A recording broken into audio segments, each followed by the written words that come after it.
How Easy You Are to Knead by PaigePenn. Based off of How Easy You Are to Knead by Delightful. Warning for blood and death of animals that are hunted for food. Chapter 1. The Hunt. The next few months were better, now that Virgil knew the humans weren't in fact going to kill him and take his pelt. In fact, without that misunderstanding clouding his judgment, he strongly suspected that they were attempting to induct him into their strange little pack. He stayed on the couch. Though Roman had offered to build him a bed of his own, Virgil still felt somewhat unsure of his place in the pack, and he declined. What he told them was that it brought him peace of mind to know that nothing could come through their door while they slept without him knowing. It was true, just not the whole truth. And by the time he was sure enough that he had indeed become part of his human's pack, Virgil was used to sleeping on the couch. On his second full moon with them, Virgil allowed himself to shift when he first felt the urge, and was spared the pain of holding it back. Patton insisted on sleeping beside him again each wolfy night, and the others joined them on the night of the full moon proper. It was good, Virgil thought, closing his eyes and feeling his human's hands resting on his fur, to be part of a pack. When the moon was half full and Virgil felt equally comfortable in either skin, Roman asked him if he'd like to accompany him on a hunt, eagerly explaining that he'd seen wild turkey in Virgil's woods. They left before sunrise, slipping quietly out of the house while the others were still asleep. This was different than all the times Virgil had accompanied Roman on hunts before. Then he had stayed out of the human's sight, following him protectively and secretly at a distance.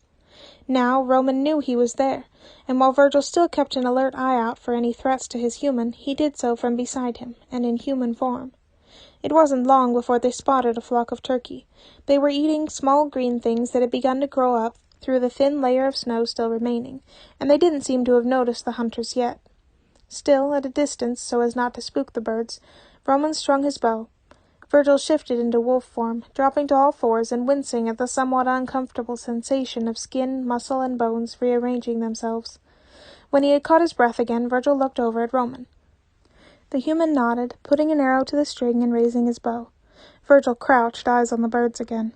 Roman's first shot struck true, and the rest of the turkeys scattered in a panic. While Roman knocked another arrow, Virgil leapt forward, chasing after a startled bird. He made sure to keep to the right, while Roman fired arrows to the left, so as not to risk accidentally getting hit.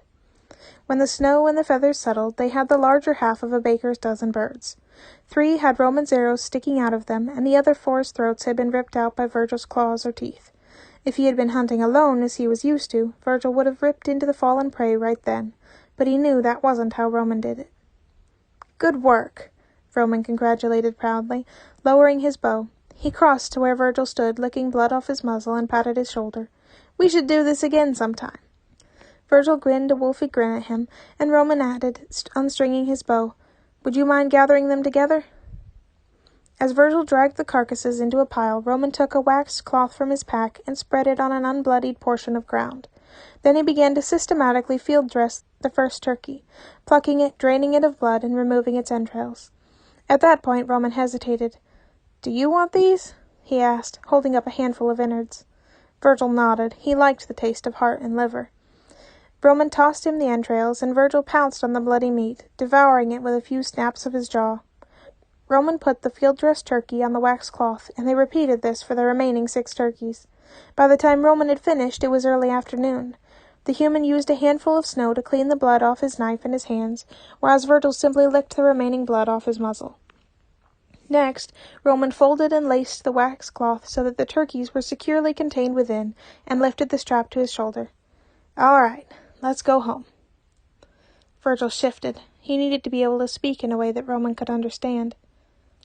"That still leaves a scent trail, you know." "What?" Virgil gestured at the bundle. "That. Dragging a carcass. Your cloth thing muffles it, but you can still smell the blood on the ground. Or I can, anyway. Could lead a predator right to your doorstep."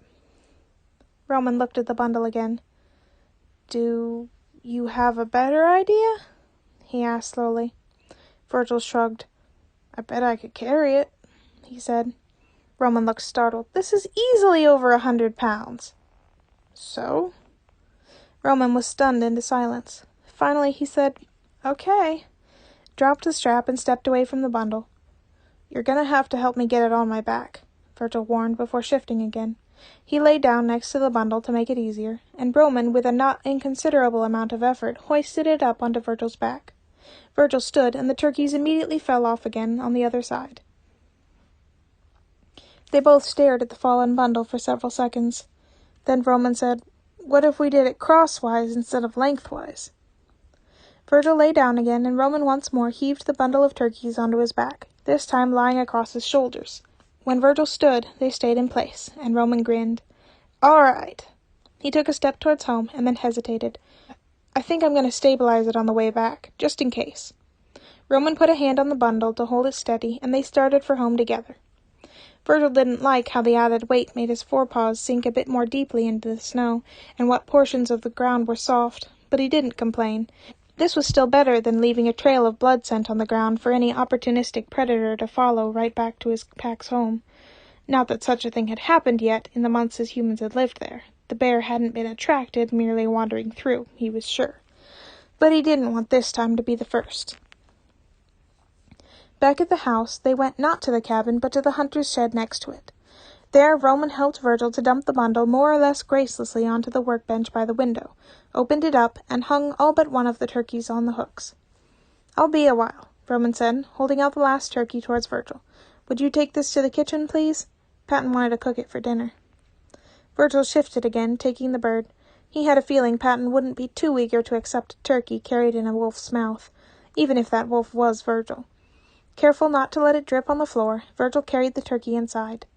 Their other two packmates were in the living room, and as Virgil opened up the door, Patton got up. Virgil lifted the carcass proudly. "I killed this for you," he said. It had claw marks, not an arrow wound, so he was sure of this. Patton grinned. "Good job," he praised. "Would you help me get it into the pot?" Virgil nodded, following Patton into the kitchen. There was already a large black pot out, and after a quick glance at Patton to confirm that this was the right pot, Virgil put the turkey inside. He stepped back to let Patton do whatever he was going to do with it, absently licking his fingers. Patton looked startled. "Don't you want to wash your hands instead?"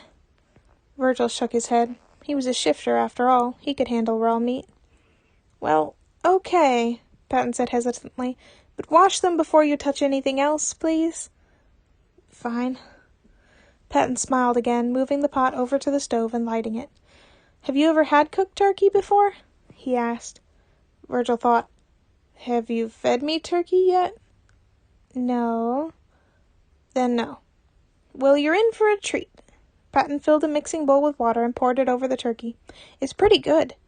He put a lid on the pot and grinned again. "Simple, too. Pretty much just gotta let it sit for a few hours." Virgil nodded. "Did you have lunch?" Patton asked suddenly. "No," Virgil admitted. He and Roman had eaten a quick breakfast before they set out, and Roman had shared some jerky with him on the way to where they'd found their prey, and of course he'd had the entrails of 7 turkeys, but he hadn't quite had lunch. Patton frowned. "Can't have that," he said. "Wash up and I'll make you something. What are you hungry for?" Virgil tried to protest, but somehow he ended up on his couch again with a blanket wrapped comfortably around his shoulders, a venison sandwich in one hand, and a warm mug of spiced cider in the other.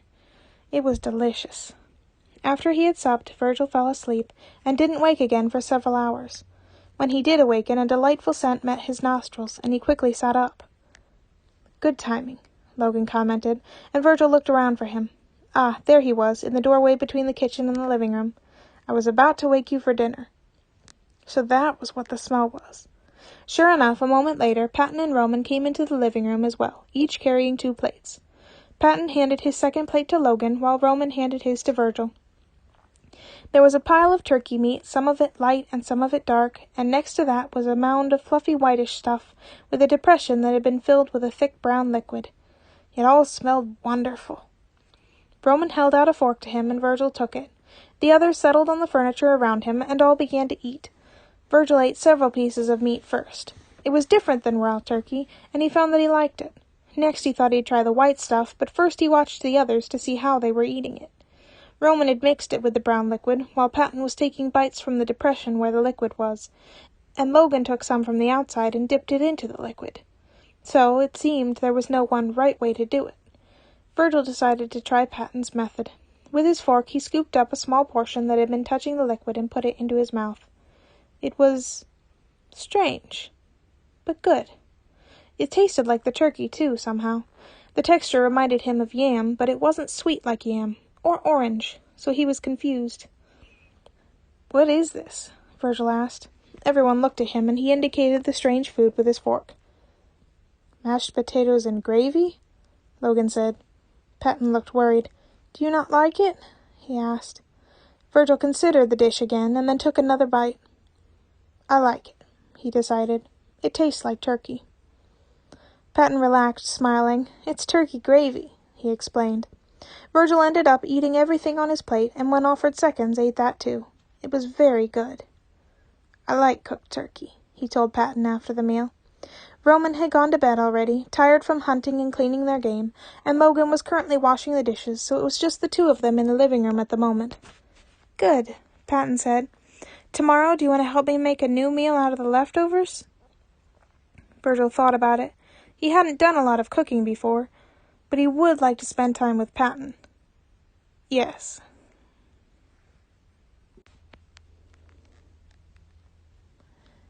How Easy You Are to Knead by PaigePenn. Chapter 2. Quality Time Together. They didn't start on the meal until late afternoon.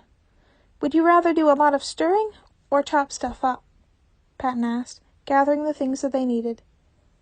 "Chop what up?" Virgil asked back, following him around. "Turkey." Patton had stored the leftover turkey meat in a cold underground space outside, not unlike a cellar, but not attached to the house, to help preserve it without having to smoke, salt, and dry it like Roman was doing with the rest of the turkeys. Now he set the stone container on the counter next to a cutting board and a knife. "It's cold, but more interesting than stirring. We can trade off in the middle, though, so if you change your mind, we can swap whenever." "I'll cut the turkey up," Virgil decided. "How big do you need the pieces?" Patton demonstrated for him, and Virgil set to cutting up the rest of the turkey. Patton, meanwhile, lit the stove, set a pot on top, and made a mix of oil, a bit of flour, and a large jar of cloudy brown liquid, stirring it all together with a long wooden spoon. "What are you making?" "Gravy," Patton answered cheerfully. "Like we had last night?" "Yep, except instead of putting it on potatoes, we're making turkey a la king." Virgil didn't know what that was. "Okay." While he cut up the rest of the meat, Patton continued to stir the gravy, and finally Virgil asked, "Isn't it combined enough yet?" Patton turned to him with a small sound of surprise and then explained, "Oh, this isn't to combine it, it needs to thicken, and I'm stirring it to keep it moving so the bottom doesn't burn." "Oh." Virgil turned back to his work, finishing in silence. "I cut it all up," he announced. "Good work," Patton praised, and Virgil smiled. "Do you want to work on the biscuits next? That's what we're going to pour the gravy over." "I don't know how to make biscuits," Virgil answered, but Patton was undaunted. "That's okay, I do," he said. "You'll need to get a mixing bowl out. They're in that cabinet over there." So, with Patton directing him, Virgil mixed together a biscuit dough. It was a somewhat messy process, and he got flour on himself, the counter, and the floor, but Virgil enjoyed himself nonetheless. "Is it supposed to look like this?" Virgil asked, bringing the bowl over to where Patton still stood, stirring the gravy. "Yep," Patton grinned brightly at him. "Now you just gotta shape the biscuits and put them on the baking tray. Trays are in that cabinet." Again he pointed. "And there's two ways to shape them. You can either roll the dough out and cut it with the rim of a glass or a knife, or shape them by hand." "What shape are they supposed to be?" Virgil asked, getting the baking tray out. Patton shrugged. "Depends. If you cut it with a cup, they'll be circles. If you use a knife, they can be anything, but we usually do squares, diamonds, or triangles, because they're the easiest. I did do hexagons once, which was fun, but that was tricky." "And if I shape them by hand?" Patton grinned again. "Then whatever you feel like. But roughly circular is the easiest, because you just have to make a ball and squish it flat." Virgil decided to do that one. "How big?" "Do you want me to show you?" Patton offered, and Virgil immediately nodded. "Okay, just take over the stirring for me for a moment, please." Virgil came over, and Patton handed him the handle of the spoon. Virgil did his best to imitate the way Patton had been moving it in the pot earlier, and it must have been close enough, because Patton didn't correct his style. Instead, he went over to where Virgil had been working. Before Patton touched the dough, he grabbed a handful of flour out of the flour jar and sprinkled it across the baking tray. "So it doesn't stick," he explained.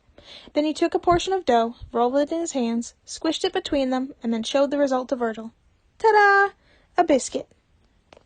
Virgil nodded, and Patton put the biscuit on the tray and took the spoon back. "Go ahead." Virgil's first attempt was too small, but his second try was much better. He continued to form the biscuits, putting them on the tray until he ran out of dough. The tray was only about half full, though. "Oh," said Patton, "you'll want to space them out a bit more. Try to spread them evenly across the whole tray." Thankfully, the biscuits didn't stick to the tray and were not hard to move. Soon Virgil had them rearranged. "Good job," Patton praised again. "Okay, now they go in the oven." Virgil looked at it hesitantly, and Patton added, "I can put them in if you want." Virgil nodded, coming to take the spoon again. Patton picked up the tray of biscuits, opened the oven, and slid them in among the flames. While Patton was doing that, Virgil noticed that it was harder to stir the gravy than it had been. "I think it thickened," he said. Patton looked. So it did. Leaving Virgil stirring, he went to the pile of chopped turkey and brought it over. Careful not to spill, he added the meat to the gravy. After he'd set the cutting board down again, he took back the spoon. "As soon as the biscuits are done, we'll be ready to eat." "How long do the biscuits need to cook?" "About 15 minutes. Patton shifted the pot so that it was on a slightly cooler part of the stove top, still stirring the gravy. It looked quite thick now, especially with the chunks of meat in it. After a few minutes, Patton removed the gravy from the heat entirely and let it sit without stirring. "Do you want to find the others and tell them to wash up for dinner, or shall I?" "I'll do it," Virgil said, and went off to find them. Roman was practicing his sword work in the yard. Virgil stood at a distance and hollered his name. Roman turned, smiling and breathing hard. "Hi, Virgil." "Patton says you have to wash your hands if you want food." "Oh, okay." Roman sheathed his sword, coming inside. He went to the kitchen, and Virgil wandered off through the house to find Logan. It didn't take him long. Logan was holed up in the room with the bookshelves, his attention singularly focused on the book in his hand. "Logan?" Virgil asked softly, standing at the doorway. Logan didn't respond. "Logan," Virgil said again, a bit louder this time. Logan looked up, and for a moment it was clear his mind was still far distant. But then he turned and saw Virgil. "Hello," he said. "Supper is about ready," Virgil said. "Patton says you have to wash up first." "Best do that, then," Logan said with a smile, setting his book aside and getting up. Virgil followed him back to the kitchen, where they both washed their hands. Patton got the tray of biscuits out of the hot oven, stacking them on a plate instead. "Virgil made the biscuits," he told everyone. "They look good, Virgil," Logan complimented, handing plates and forks out. "Yeah," Roman agreed, grabbing one. He crumbled it onto his plate, ladled some gravy over the top, and took that out to the living room. Virgil glanced to the others to confirm that this was how they were supposed to eat the dish. Logan was already crumbling his own biscuit, and Patton nodded to the pile. "Go ahead," he said. Virgil took a biscuit and, mimicking his friends, crumbled it onto his plate. Then he too ladled gravy over it and went to join Roman and Logan in the living room. Patton followed a moment later, and they all settled comfortably into the furniture. Virgil tried a bite. "I like turkey a la king," he decided aloud. "Good," Patton said with a grin. "We like it too." The other two nodded in agreement. Virgil had 3 servings.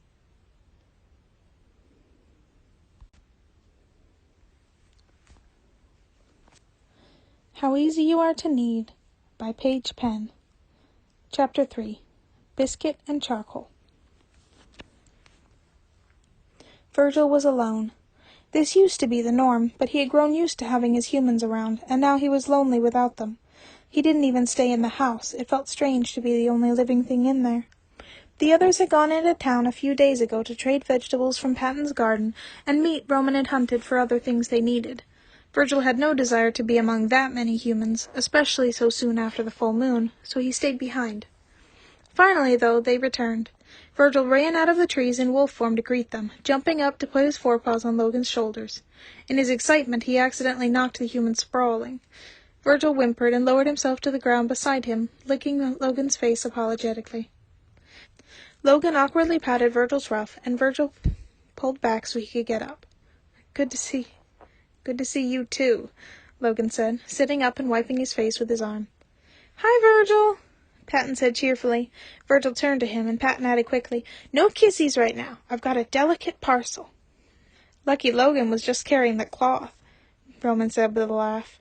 He'd tensed on seeing a large wolf rush at them, even putting his hand on his sword briefly, but he'd relaxed again as soon as he recognized Virgil.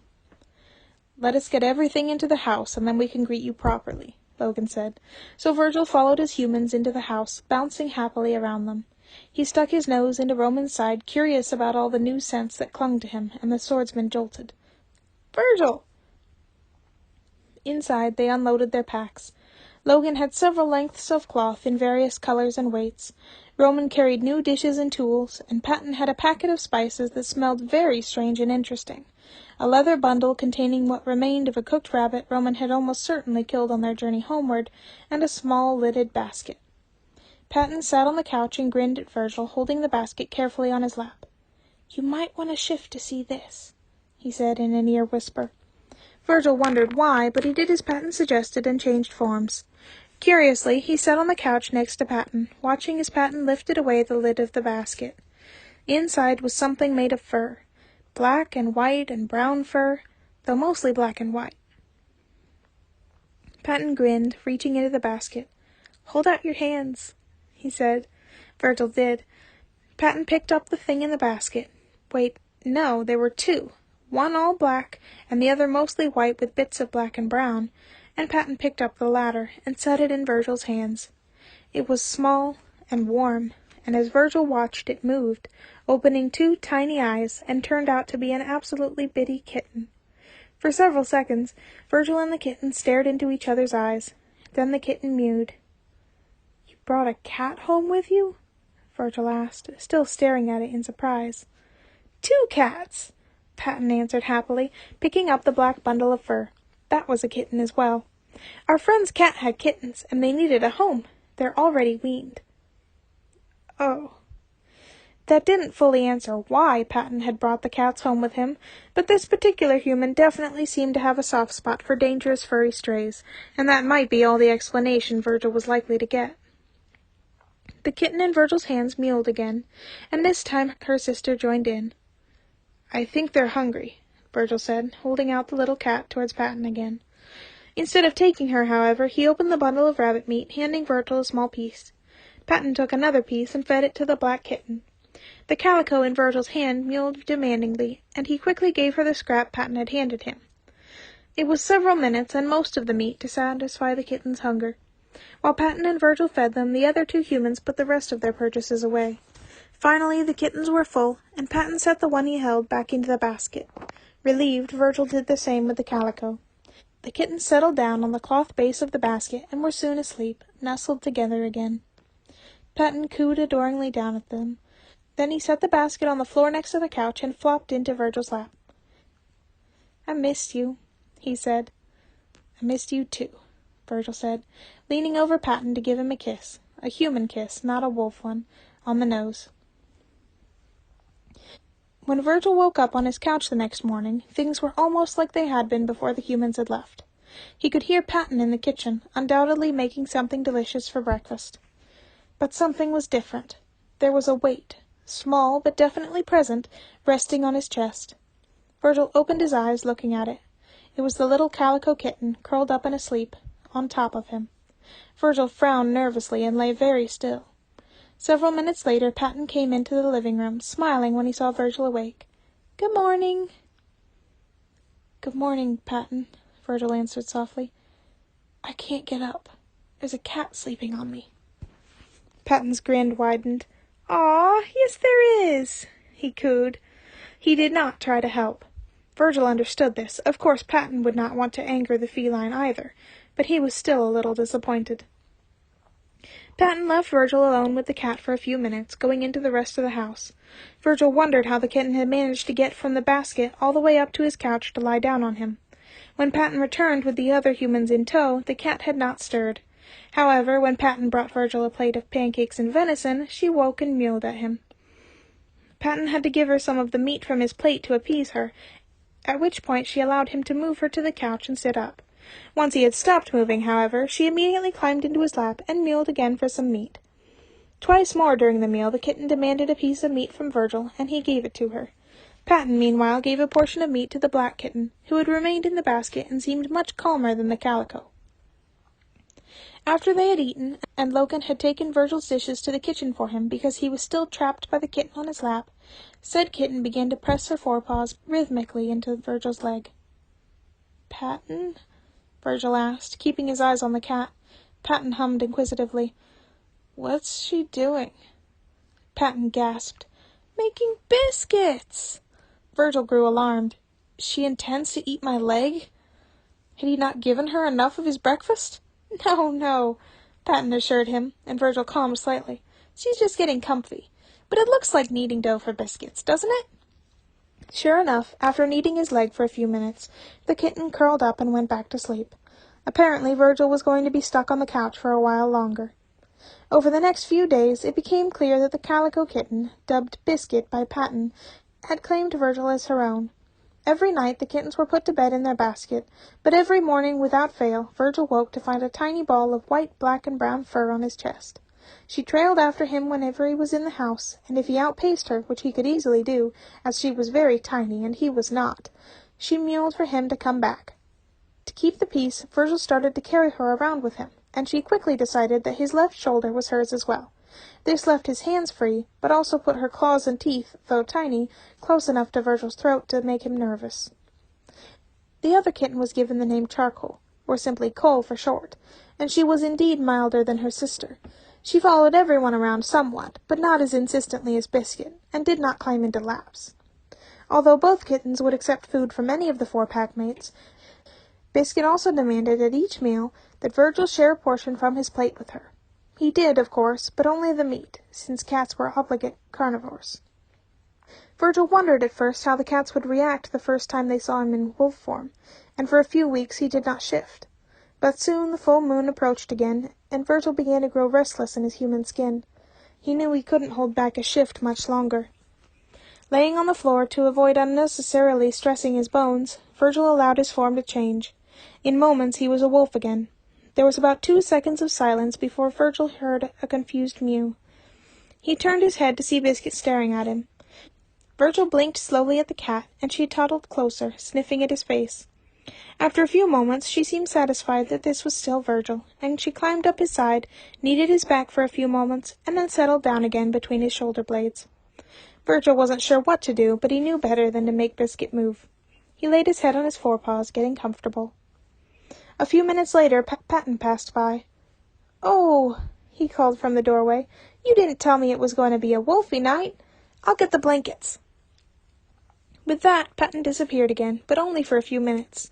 He soon reappeared with an armload of quilts and began to arrange them on the floor next to Virgil. It appeared to be a blanket nest day rather than a blanket fort day, because Patton didn't drag any other furniture over to support the blankets, instead simply piling them in the big, comfortable nest. Finally, Patton finished, and Virgil, moving carefully so as not to dislodge Biscuit, climbed into the nest with him. Patton threw his arms around Virgil's neck, and Virgil gently knocked him onto his back, laying down with his head on top of Patton's chest and one foreleg across Patton's stomach. Patton giggled, running his fingers through Virgil's fur. "Good night, Virgil," he said. "I love you." Virgil licked Patton's face. "I love you too." This is the end of How Easy You Are to Knead by PaigePenn, a story inspired by How Easy You Are to Knead by Delimeful. There will be a link to the fic in the description, as well as a link to my Tumblr and the authors. Thanks for listening.